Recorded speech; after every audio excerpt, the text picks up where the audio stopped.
ir išvestis orientuota į rezultatą ir vertę. Jūs mane girdit? Taip, girdim. Ar jūs mane girdit? Taip, Laima, Okay. girdim čia. Aš labai atsiprašau, aš tik dabar prisiminiau, kad reikia paleisti įrašą. Tai labai trumpai, rudenio sesiją pradedam su webinarais. Tikrai pamiršau nuo pavasario, kaip reikia elgtis. Tai įjungiu įrašymą tik dabar, bet tikiuosi, kad nepraleidom daug. Nepraleidom daug, dar tik pradėjom. O aš, kai įjungėt ir išsigandau, galvoju, gal atsijungiu. Okay. Tai gerai, tai kas yra procesas? Procesas man nuosekli veiklų seka. Turim pradžią, turim pabaigą, turim įvesti, išvesti, orientaciją, rezultatą ir vertę, remiame suplanuotais etapais ir kurgi čia neužtikrinsi veiklos nuoseklumo, turint procesus organizacijose. Kas yra tarpfunkcinis procesas? Tai labai panašiai kaip procesas, tik čia reikia pridėti kelis papildomus punktus. Tai reiškia, kerta kelių organizacijos funkcijų ribas. Čia jau reikalinga užtikrinti koordinaciją bei bendradarbiavimą tarp padalinių ir, aišku, funkcinės sritis sujungiami nuoseklūs srautai. Tai kas tai galėtų būti? Tai kaip pavyzdys, žinoma, priklausomai nuo organizacijos, nuo funkcijų, kokios yra organizacijai, bei pasiskirstytų atsakomybių, šitas mano įdėta vizualizacija visom organizacijom vienodai netiks.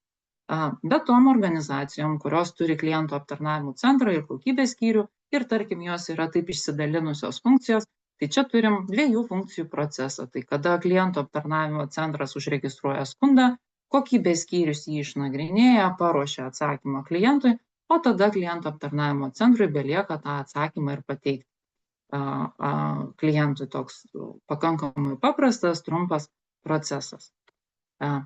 Detaliau skirtumus išskirti vienos funkcijos ir tarp funkcinių procesų pabandykim per šiuos kriterijus. Tai kaip ir minėjau, jeigu turim vieną funkciją, tai reiškia veiksmas ir vyksta vienoje funkcijoje. Jeigu turim tarp funkcinį procesą, čia jau turim kelias funkcijas. Ir priklausomai nuo mūsų proceso funkcijų, kokias gali įsijungti organizacijose, gali būti nuo 2 iki visą organizaciją apimančių funkcijų. Tai iš lengvesnių procesų, kaip ir rodžiau praeitais skaidriai, 2 funkcijų procesas, galbūt sudėtingesnis ir daugiau resursų ir viso ko reikalaujantis, tarkim, naujo gaminio sukūrimas ir vedimas į gamybą. Tikslas: vienos funkcijos procese siekiam rezultato vienoje toje funkcijoje. Jau kai turim kelias funkcijas, čia jau reikia suderinti veiksmus tarp funkcijų ir sukurti bendrą vertę. Sudėtingumas: viena funkcija, mažiau priklausomybių, mažiau diskusijų, mažiau koordinavimo, turim paprastesnį procesą. Kai turim daug funkcijų, jau sudėtingumą turim didesnį. Kuo daugiau funkcijų, tuo sudėtingumas pasidaro labiau išreikštas ir dideliu, netgi galima jį pavadinti. Čia neapsieisi be koordinacijos, komunikacijos ir atsakomybės funkcijų.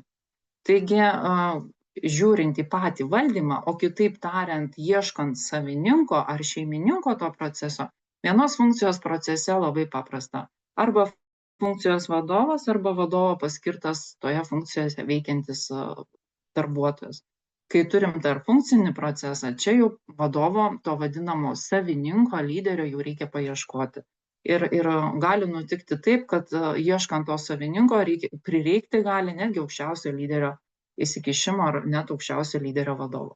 Dabar savo patirtyje man yra tekę matyti, kada tarp funkciniuose procesuose kartais savininku tampa tas, nuo kurio prasideda procesas, reiškia jo atsakomybė, kad procesas nueitų iki galo.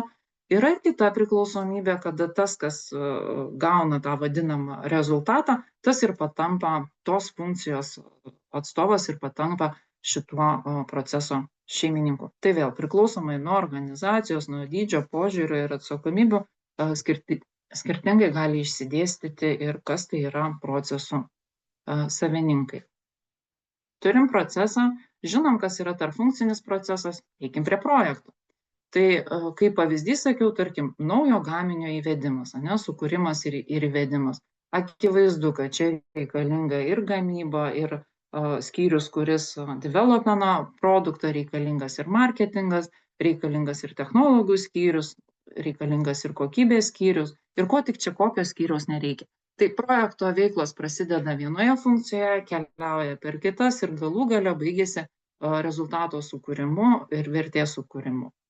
Tokie projektai reikalauja didelių išteklių. Kaip ir minėjau, reikia suderinamumo ir atlaikyti aukštus kiekvienos funkcijos lūkesčius bei vadinamų galutinio vartotojo lūkesčių. Dabar, kodėl jis toks yra sudėtingas, kai pagalvoju, ką čia reikia atlaikyti, kokius tos aukštus lūkesčius. Tai ne kartą esu savo patirtyje mačiusi, bet tuo pačiu ir moksliniuose straipsniuose skaičiusi, kad tyrimai rodo, kad vis tik darbuotojai labiau tapatinasi su funkcija, kurioje dirba, o ne su įmonė. Tai kiekviena funkcija, jeigu labiau tapatinosi su funkcija, kurioje dirbu, tai reiškia, aš ir lūkesčius keliu iš tos funkcijos. Va čia ir ateina aukšti lūkesčiai. Taigi, grįžtam atgal prie sąrašo. Kaip ir minėjau, koordinacija, bendradarbiavimas, efektyvi komunikacija.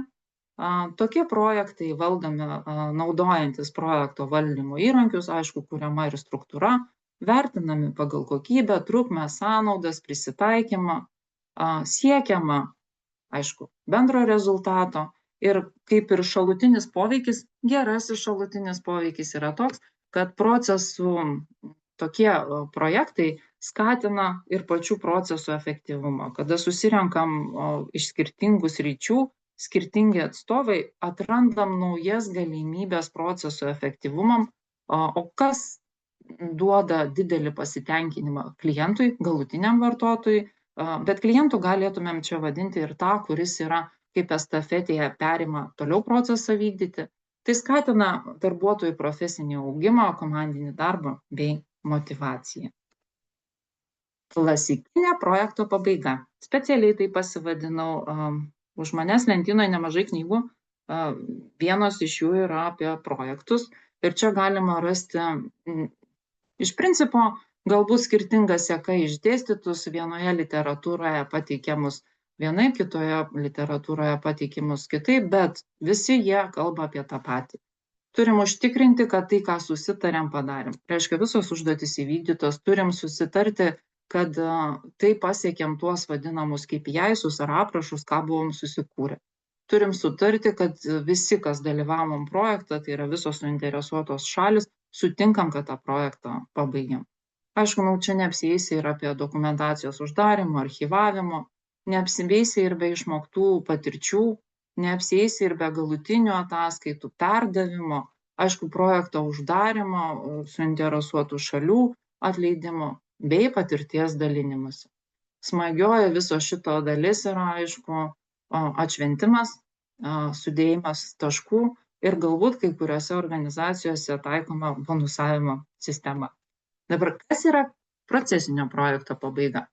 Tai būdama ta šviežia, nauja darbuotoja, girdėjau, mačiau ir teko patirti visiškai skirtingus supratimus, kas yra procesinio projekto pabaiga.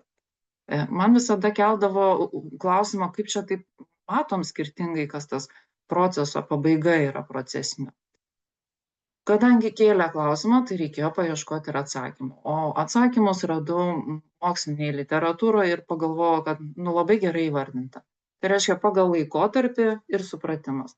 Nuo 87 iki 95 užtekdavo perduoti procesą į operacinę veiklą ir skaitydavom, kad viskas, darbas atliktas. Nuo 90 iki 2000 sakydavom, kad procesas pradeda duoti rezultatą, tada viskas, projektas pabaigtas, pabaiga. Naujausias vertinimas yra toks, kad tai yra perėjimas į nuolatinį procesinį režimą. Patvirtinam, kad pasiekėm norimą brandos ar tobulinimo lygį ir užtikrinam ilgalaikę vertę. Aš mėgstu sudėtingus dalykus pasakyti paprastai, tai kai manęs paklausia kolega ar komandos narys, tai kada mes čia vadinsim tą procesinį projektą, kad pabaigiam? Sakau, neapsieisi be standartinės projekto pabaigos, vadinamos klasikinės, galim padiskutuoti, kas tai yra, bet pagrindinė dalis man be klasikinės dalies, tai yra ta, kada projekto komanda atsitraukia, ir procesas veikia be projekto komandos. Jis patampa kasdienybės dalimi. Tai mano toks vertinimas ir toks sąvokos išaiškinimas. Jeigu jau prakalbam apie pabaigą, kai turim pabaigą, visada atsiduriam tame lygyje, kad vienaip arba kitaip pradedam vertinti. Tai čia sėkmė ar nesėkmė. Turim KPI-sus, lyg ir turėtumėm suprasti, sėkmė ar nesėkmė. Bet ta sėkmė tokia yra sudėtinga. Mes skirtingai suprantam, kas yra sėkmė. Kas vienam sėkmė, tas gali būti vertinama kaip nesėkmė kitam. Tai atsižvelgiant į tai, sakom, kad nesiblaškytumėm, nesibadytumėm tarp nuomonių ir neužsidiskutuotumėm, tai sėkmę vardinkim geležiniu projekto trikampiu. Tai kokybė, biudžetas, laikas. Deja, to neužtenka. Deja, paaiškėja, kad pabaigus projektą, įvertinus jį kaip nesėkmingą, po 10 metų paaiškėja, kad tai buvo pats sėkmingiausias projektas, koks tik galėjo nutikti. Tai tų vertinimų, kas yra sėkmė, nesėkmė, ko gero aiškesnių kriterijų dar reikės paieškoti, kad atrasti ir suprasti, įvertinus laiko prasmę, sėkmė ar nesėkmė. Gal sėkmė tame etape, kada sakom projektą baigiam, gal sėkmė kaip tik išryškėja po 2 metų, o gal vis tik sėkmė ateina ir pamatoma po 10 metų. Tai aš pasirankiau statistikos, pati jos neatlikau, bet galvoju, reikia pasižiūrėti, jeigu jau kalbam apie sėkmės, nesėkmės, tai kaip čia atrodo ta projektų statistika. Tai kaip sakant, tą darbą atliko Deividas Vikeris ir štai kokia yra statistika. Bendras sėkmingų projektų procentas, skaičių matom, 35. Tradicinių 49. Agile daugiau negu pusę, procentas labai neblogai atrodo visoje šitoje skalėje, šiam 4, 71.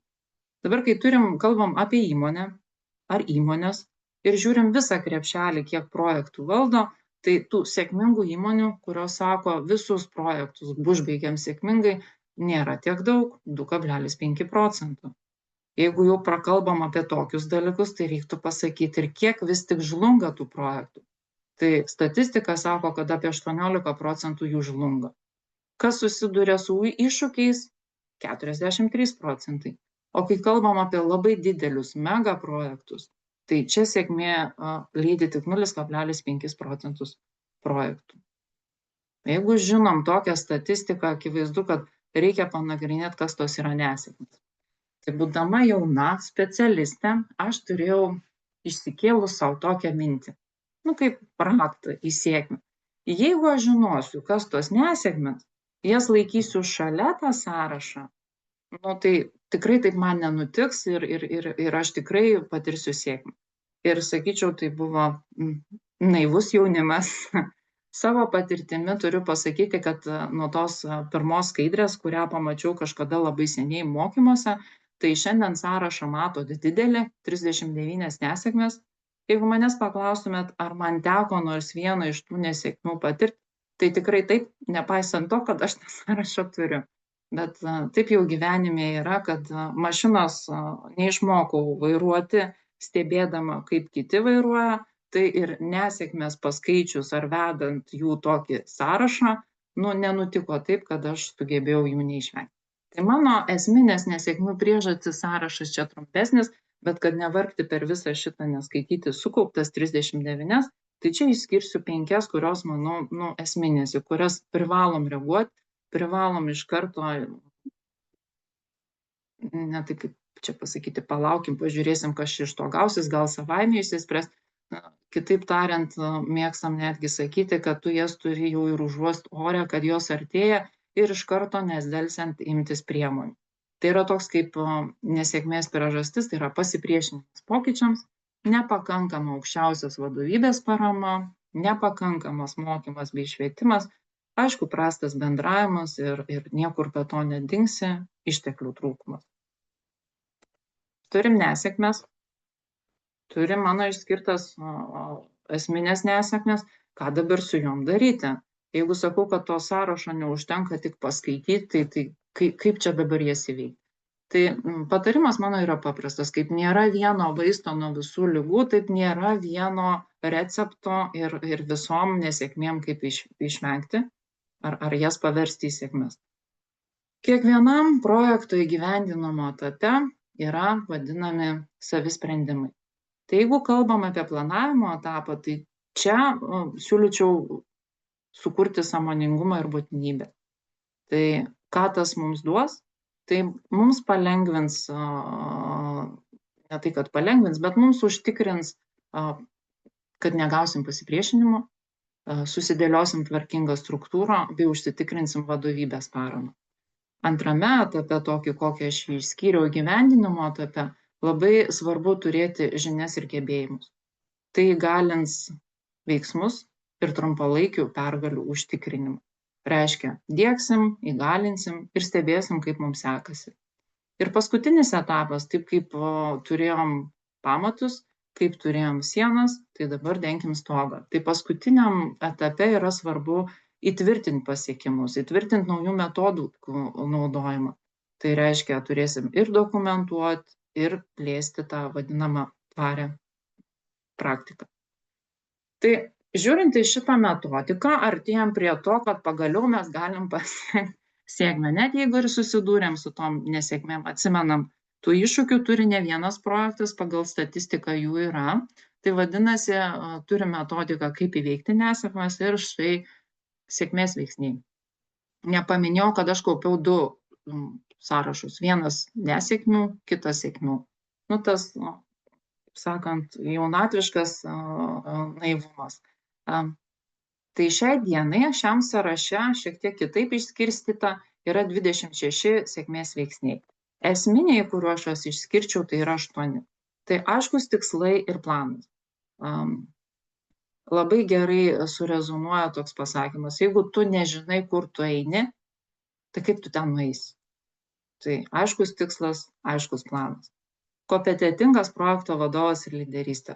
Kaip bebūtų, kad ir kiek aš žiūrėsiu serialą apie ligoninio priimamąjį, aš nepatapsiu tuo gydytoju. Nuėjus į priimamąjį nepradėsiu dirbti. Man reikalinga praktika ir užsiauginti kompetenciją. Tada kvalifikuota komanda, kad ir kaip įsivaizduočiau, kad aš viską žinau, viską galiu ir man viskas puikiai pasiseks, reikia sutikti, kad ekspertų gali būti tam tikrose srityse, bet ne visai visose. Kažko vis tiek nežinosi. Efektyvi komunikacija. Pabandykim nebendrauti. Kas gausis? Nėra bendravimo, nėra ir susitarimo. Kliento įtraukimas, kaip sako, ar vartotojo to įtraukimas. Tai galiu spėliot, ką šiandien Kristina veiks po šito seminaro ir galiu siūlyti jai sprendimus. Bet jeigu jinai jau turi nusistačiusi tikslus, aiškius planus, ką veiks, aš nepataikysiu. Tai norėdama jai patarti, ką veikti po seminaro, pirmiausia, galbūt aš ir turėčiau ją įtraukti tą diskusiją, o tada jau žarstytis patarimų. Toliau, pakankami ištekliai ir realus grafikas. Tai čia galbūt sužaistų toks palyginimas, tikriausiai visi esat girdėję, kad, sako, vilkas labai norėjo valgyti duonos ir vis klausdavo, tai kada tą duoną kepsim, o tie rugiai net nepasėti. Tai nereikia tikėtis, kad tas projektas pavyks, jeigu išsikelsim kažkokius, neturėsim išteklių arba susikursim nerealų grafiką. Aišku, be rizikų valdymų čia neapsieisi. Ir paskutinis sąraše yra vadovybės parama. Projekto rėmėjas. Neužsitikrinsim vadovybės paramos, neturėsim projekto rėmėjo, ką turėsim? Turėsim užklasinį būrelį, kur kažką susirinkę daro veikia, bet kiek tai yra svarbu, tai jiems svarbu. Pažiūrėsim, kas ten iš to gausis. O komanda tada greitai pajunta, kad tai, ką daro, yra saviveikla, kad tai tik tai jiem įdomu ir tada čia jau sėkmės nesitikė. Buvau pažadėjus, kad be šiaip projektų vadinamos visos statistikos, pažiūrėsim apie tai, ką šiandien kalbam. Tai reiškia procesų projekto statistiką. Literatūroje pavyko rasti, kad 1/3 procesų projekto pavyksta. Neblogai. Jeigu prisiminus, kad bendrai projektų pavyksta 35%, tai čia panašus skaičius. Dabar žiūrėkime apie lean projektus. Čia kalbama, kad apie 10% organizacijų juos sėkmingai įgyvendina. Reikia pasakyti, taip atsitiktiniu būdu permetus LinkedIn žinutes, tenka perskaityti postus, kaip Lean specialistai ar Lean vadovai sako, neveikia Leanas įmonėj, dabar mes jau jį užkūrėm, dabar mes jau veikiam. 40% Six Sigma projektų pasiekia tikslus. 50% Kaizen projektų pavyksta išlaikyti pasiektus pagerinimus. Ir tas liūdnasis skaičius, kad vis tik nusprendžiam per anksti. 70% Lean Six Sigma projektų mes uždarom, nutraukiam per anksti. Tai tokia štai projektų statistika. Turint tokią projektų statistiką, kaip ir sakiau, pirmas dalykas, ką turim padaryti, tai atsakyti savo į klausimą, ar verta tą projektą kurti iš naujo. Kaip ten sako, iniciatyva gerai, bet perbėkim per šios klausimus ir atsakykim pirmiausia.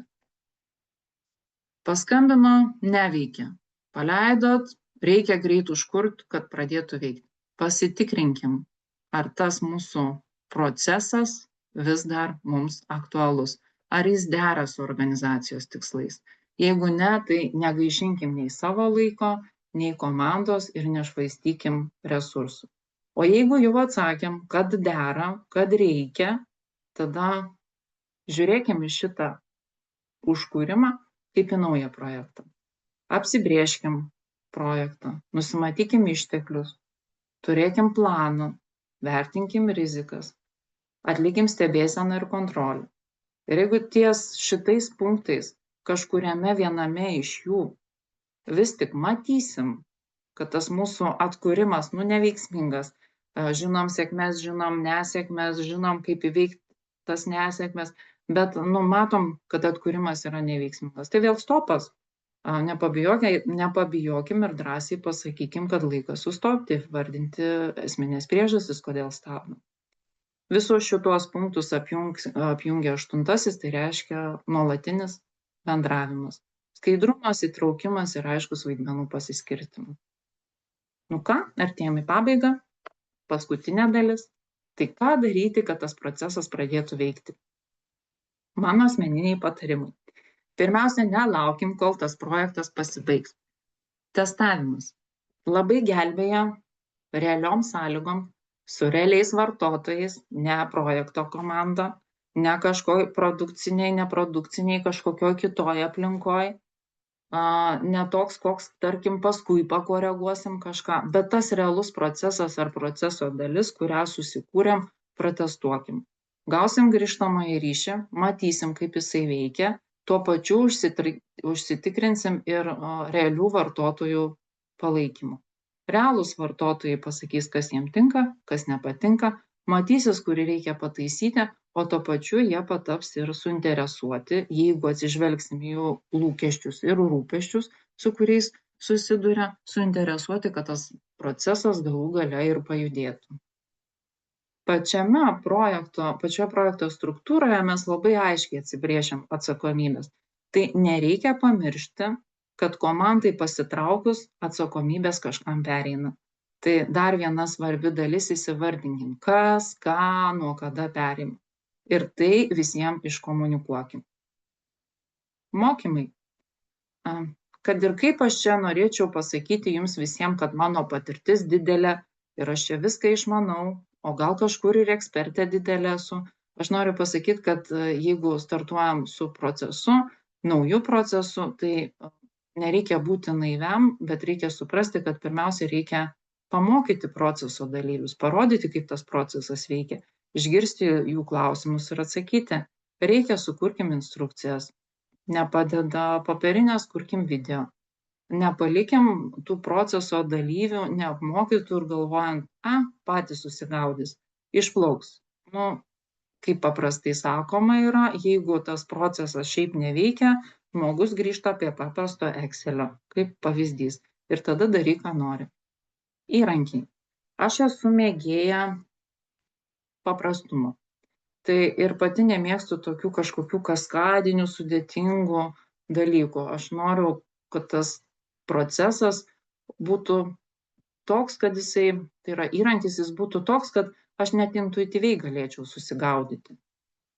Jeigu jis pasidaro toks, kad aš turiu nuolat laikyti instrukciją šalia, prisiminti, kad vieną veiksmą atlikti kažkokiam įrankį, aš turiu ten pereiti 20 levelių, vieną dieną aš jums pasakysiu garsiai arba tyliai, kad atleiskit, aš nedirbsiu čia laiko gaišatis. Tai neužsižaikim su gražiais įrankiais, bet sudėtingais. Ieškokim paprastų priėjimų. Grįžtamasis ryšys. Jeigu darbuotojai neturės kur kreiptis, kai kažkas neveikia, vėl turėsim didelę bėdą. Tai tas grįžtamasis ryšys yra čia ir dabar. Visada sakau, kad arba pasiskiriam, kas tai bus, arba tada imuosi aš to grįžtamojo ryšio.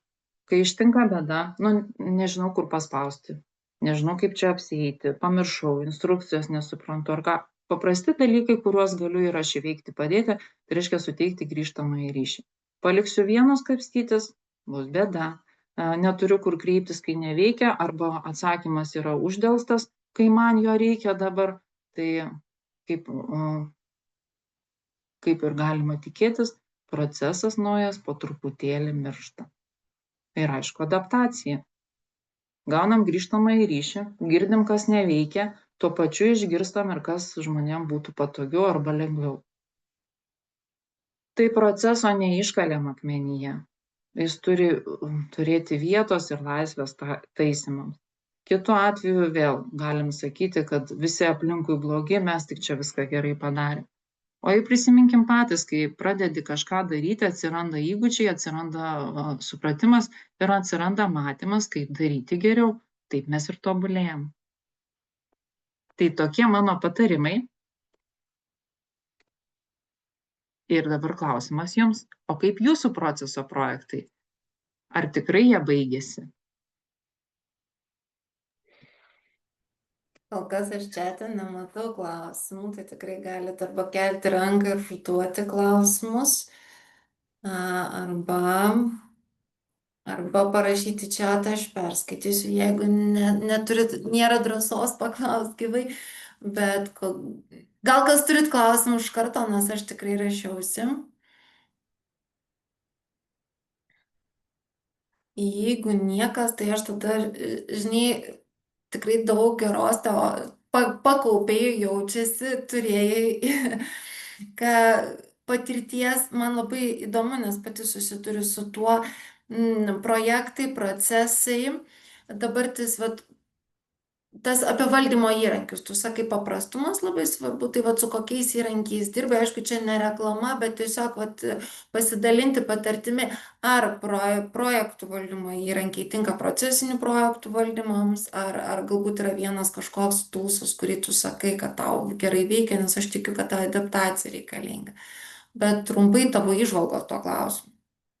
Gerai, aš turiu vieną įrankį, kurį naudoju, tai yra Jira. Jira yra ne tik užduočių sistema, bet galima kuo puikiausiai projektus valdyti. Ne reklama tam įrankiui, bet ką man paduoda šitas įrankis. Tai kasdienėje veikloje ir taip mes naudojam Jira. O valdant projekto per Jira, tie darbeliai, jie nereikia kažkur tai projekto komandai ieškoti, kur jie užfiksuoti atskirai ir prisiminti. O plus man nereikia perkilnoti, tarkim, iš vienos sistemos į kitą. Tai aš prisitaikiau Jira savo procesų projektam ir valdau per ten. Jeigu taip nutiktų, kad turit organizacijoje kitą, pavyzdžiui, užduočių valdymo sistemą, tai galima pasidomėti, gal ta sistema, tas įrankis irgi siūlo kažkokius projekto valdymo modelius. Paprastai teko girdėti, kad tos sistemos turi kažkokius modelius ir juos galima adaptuoti savo veiklai. Okay. Taip, ačiū. Aušra klausia, o procesų braižymo įrankis, kokį procesiniams braižymai? Aš naudoju Visage. Visage. Okay. Taip, man patinka spalvos, patinka paveiksliukai, gražiai dėliojasi, esu bandžius ir kitus, bet pasilikau prie Visage. Okay. Ką labiau rekomenduotumėte aprašyti? Aprašyti procesus ar aprašyti? Tai čia gal Donata. braižyti ir aprašyti? Gal Ai, taip? galbūt. O gal norit Teisingai patikslinti? sakė, Teisingai. teisingai.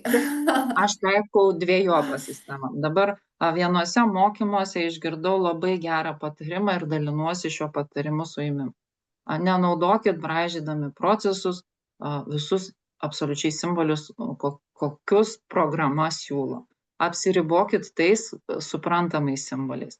Nebent jūsų organizacija yra tame brandos lygyje, kai ne tik darbuotojai moka procesus skaityti, bet ir puikiai išmano, ką kiekvienas žaisliukas, tai yra ženkliukas, reiškia. Tai aš taikau dviejopą metodiką. Aš ne tik procesą nubraižau, bet aš jį ir aprašau.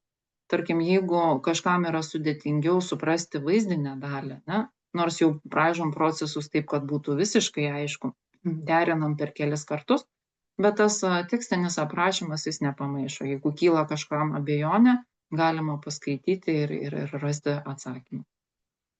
Plus, tame vaizdinyje, kurį nubraižai schemoje, jeigu nori detaliau nurodyti tam tikrus dalykus, absoliučiai visos informacijos nesudėsi.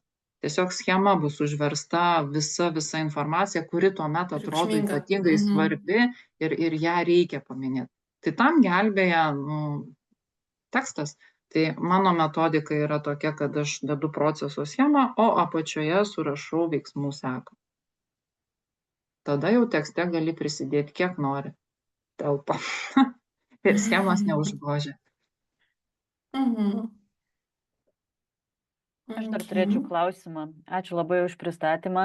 Gal jūs galite pasidalinti savo įžvalgom, kokios yra didžiausios problemos valdant tą projektą, taip? Nes man taip kartais atrodo, kad visgi įtraukimas ir žmonių bendrai įsitraukimas, taip, ir motyvacija, kodėl jie tai turi daryti, kodėl įsitraukti, nes kartais gali žmonės motyvuoti, bet jeigu nemato to pilno vaizdo, tarkim, taip, būna labai sudėtinga eiti link rezultato ar kažkokio apčiuopiamų, nežinau, jo apčiuopiamų rezultatų, vadinkime, judėti prieki gal bendrai.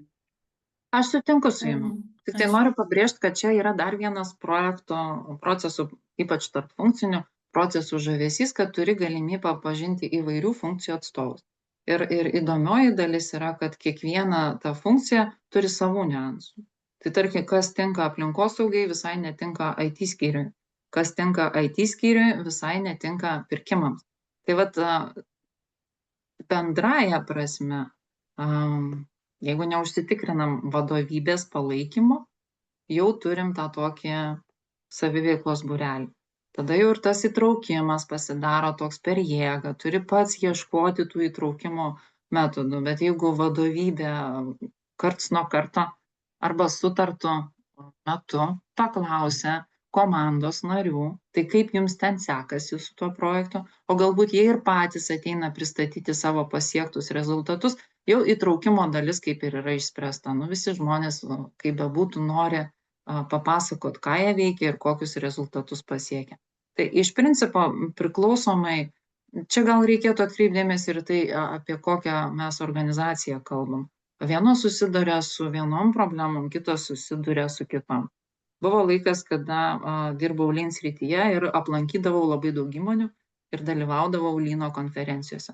Ir aš kėldavau savo klausimą, kaip čia taip yra, šitas metodas taip puikiai veikia šito įmonė. O šitas metodas taip puikiai veikia šito įmonė. Šiandien mano atsakymas yra toks, kai žmogus pajunta, kad tai, kas yra daroma, jam yra vertinga, reiškia, jis ir pradeda daryti. Tada nereikia spręsti nei įgalinimo, nei įtraukimo, nei visų kitų klausimų. Tai gaunasi kaip natūralus tobulėjimo procesas. Ir turėčiau dar vieną klausimą, jeigu galima. O kaip yra su dirbtiniu intelektu? Ar jau taikot kaip nors, ar padeda? Taiko. Aš jį taikau, žinot, kaip mėgstu pasidaryti. Pradžioje būdavo taip, kad aš susidėliojom proceso schemą ir aš aprašau ją, vašinam kelis kartus, derinam ją kelis kartus ir pastebėjau, kad kartais, kaip sako kalba, irgi yra nesusipratimų šaltinis. Tai šiai dienai mano mėgstamas užsiėmimas yra ne šiaip, kad atiduodu dirbtiniui intelektui, tu sukurk man kažką, bet aš prašau paieškoti, ar čia suprantamai parašyta.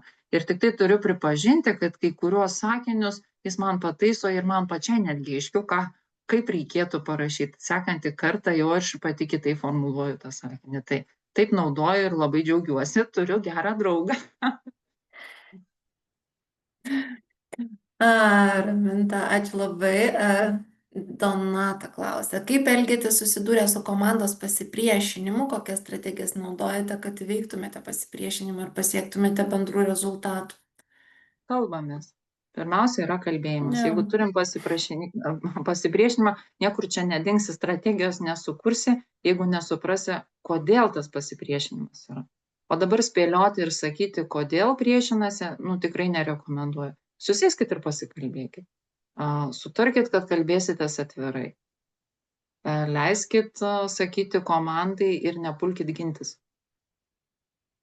Jeigu pradėsim sakyti, kad ne, tai tu čia nesupratai, ne, bet tu pažiūrėk, va čia tai taip yra, iš karto užkirsit kelią dialogų.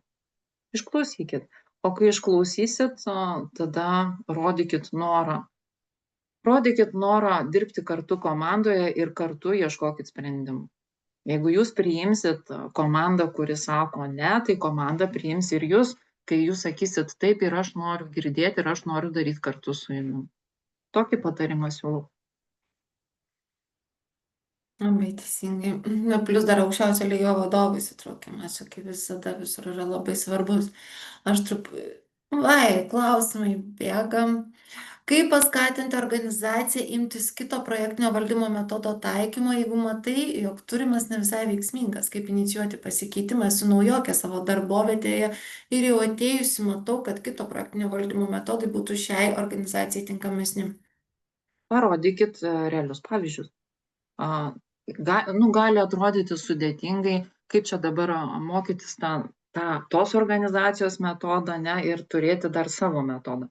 Bet jeigu norit, tai kalba faktų kalba, ne emocijų kalba, ne?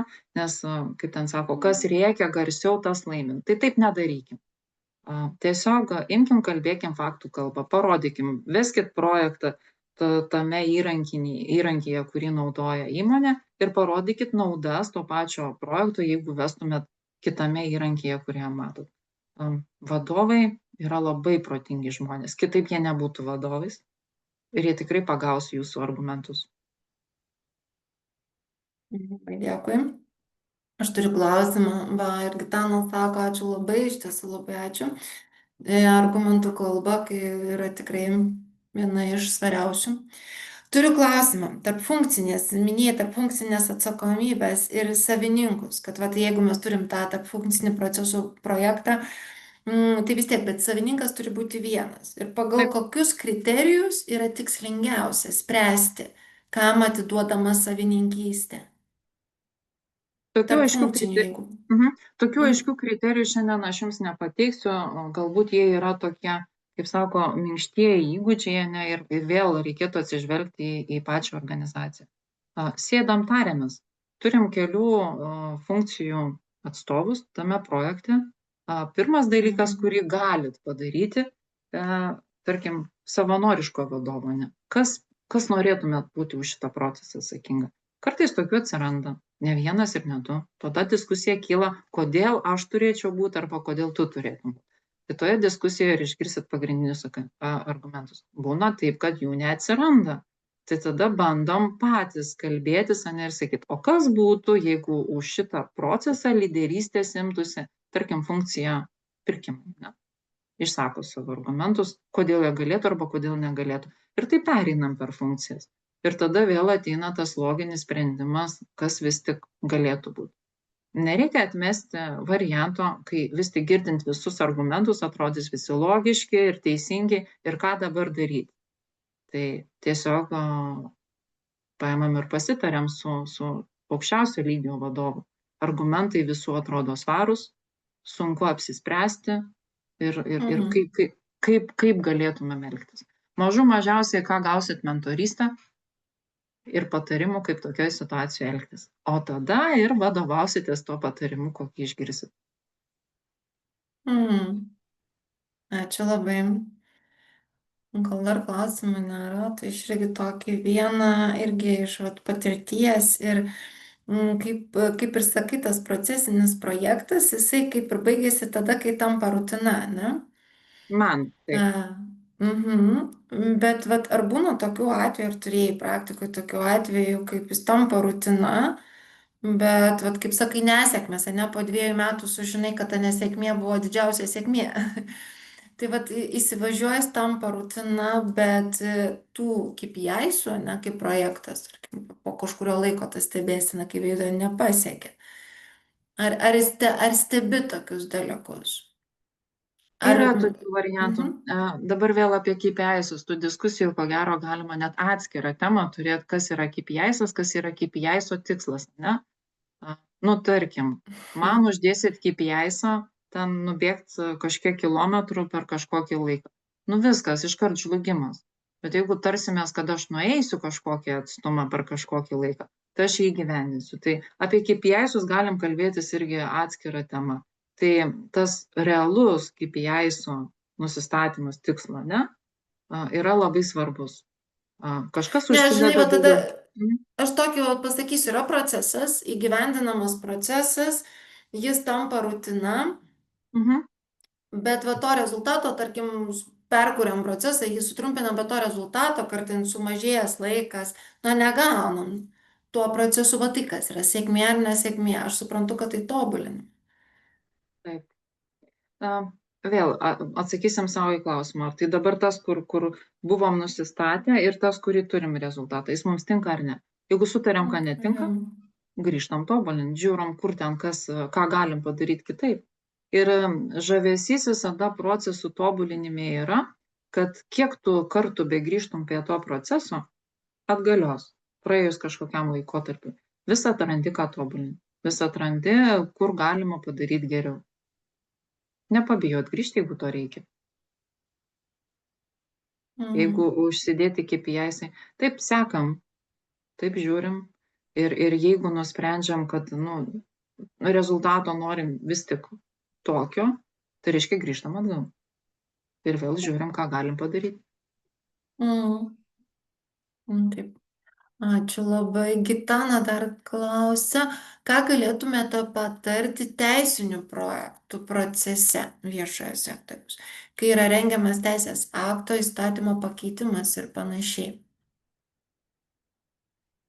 Aš nesu susidūrus su teisės aktų projektais, daugiau yra gamybiniai, paslaugų sferų projektai. Tai šitoj vietoj nebandysiu mandrom savokom čia jūs užliuliuoti ir atsakyti klausimą. Turit paieškoti kito eksperto, kuris galėtų jums atsakyti šitą klausimą. Gal jeigu Gitana galėtų ir pakonkretinti, kas konkrečiai, ką reikia patarti pačiam procese, jeigu tai yra, nes kai rengiamas teisės akto įstatymo pakeitimas. Regis ten procesai, ką galima atsakyti asmenims, kurie projektinį valdymą laiko tiesiog teorija, kuri neveikia, nes jie tiesiog nebando.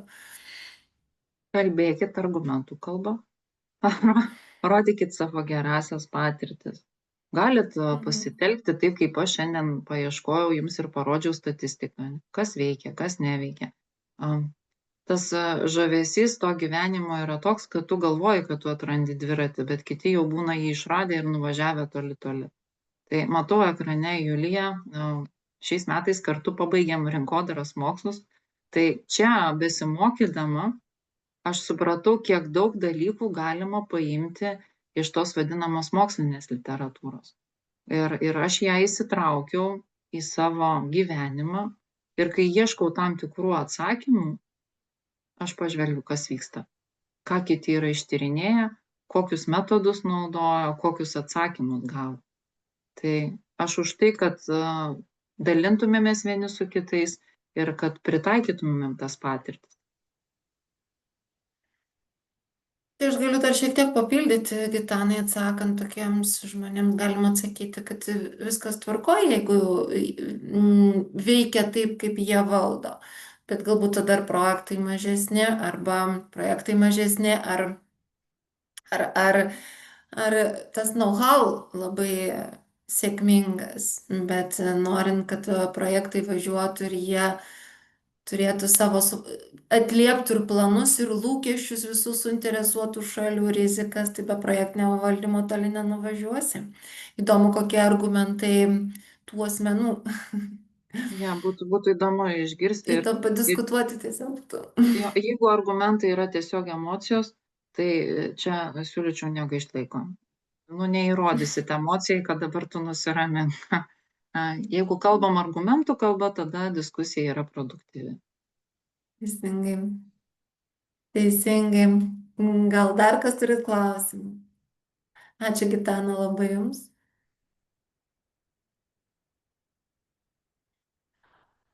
Jeigu neturite klausimų, aš labai paprašysiu prieš pabėgant į vakarą užpildyti apklausos anketą ir galbūt turite mums pasiūlymų, kur mes galime tobulėti ir galbūt temų pasiūlyti, kokiu norit pageidaujat mūsų webinarų cikle.